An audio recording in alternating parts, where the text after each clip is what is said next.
Rien. Pourquoi vaut toujours quelque chose et non pas rien? À l'époque où Bodhisattva, l'être éveillé, était devenu un saint homme, il s'en alla dans les montagnes de l'Himalaya, où 500 moines le suivèrent, devenant ses disciples. Ils avaient acquis les pouvoirs surnaturels. Ils volaient dans les airs et comprenaient les pensées des personnes sans qu'elles les expriment. Ces immenses pouvoirs impressionnaient beaucoup les 500 disciples. Lorsque la saison des pluies, son adjoint partit avec 250 moines dans le village aux alentours pour trouver des graines, du sel et autres nécessités. Or, ceci se passait à l'époque où les maîtres étaient sur le point de mourir. Les 250 moines qui restaient auprès de lui s'en rendaient bien compte. Aussi décidèrent-ils de ne lui poser la plus grande question. Oh, très saint homme, dans ta longue vie où tu as pratiqué la compassion et la méditation, quel a été le plus grand accomplissement? Le Bodhisattva, qui était sur le point de mourir, avait beaucoup de difficultés à parler et prononça un seul mot. Rien. Puis, il partit pour le paradis. Les 250 disciples s'attendaient à quelque chose de paroles fantastiques, au pouvoir magique. Aussi furent-ils très déçus. Ils décidaient les uns et les autres qu'après une longue vie de pratique et de compassion et de méditation, notre pauvre maître n'a rien accompli de grand.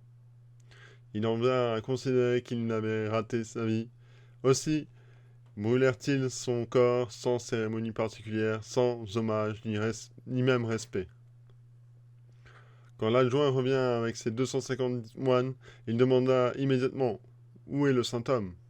Il est mort, répondit les autres. Lui avez-vous demandé son plus grand accomplissement? Évidemment, on l'a fait. Qu'a-t-il répondu? Il a dit qu'il n'avait rien accompli. Alors nous n'avons pas fait de cérémonie pour ses funérailles. L'adjoint, éberlué, retint sa colère. Mes frères, vous n'avez pas compris le sens des mots du maître. Il nous disait qu'il n'avait accompli la plus grande connaissance du rien.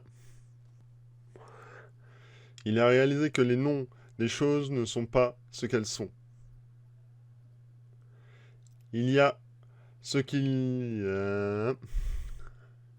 Il a réalisé que les noms des choses ne sont pas ce qu'elles sont. Il y a ce qu'il y a dans ce qui se nomme, cette chose-ci ou cette chose-là. Il n'y a pas de chose, il n'y a rien. Mais l'adjoint avait beau expliquer l'accomplissement merveilleux du grand maître, les moines ne comprenaient toujours pas. Pendant ce temps, de son paradis, l'être illuminé entendit que les paroles de son ancien adjoint n'étaient pas acceptées. Alors il réapparut sur terre, flottant dans les airs, au-dessus de son ancien monastère. Il loua les paroles et la sagesse de l'ancien en disant: Celui qui entend la vérité et la comprend sans réfléchir est bien meilleur qu'une centaine d'idiots qui passent une centaine d'années à penser, à penser et à penser. Là-dessus, il disparut. Dun, dun, dun, dun, dun.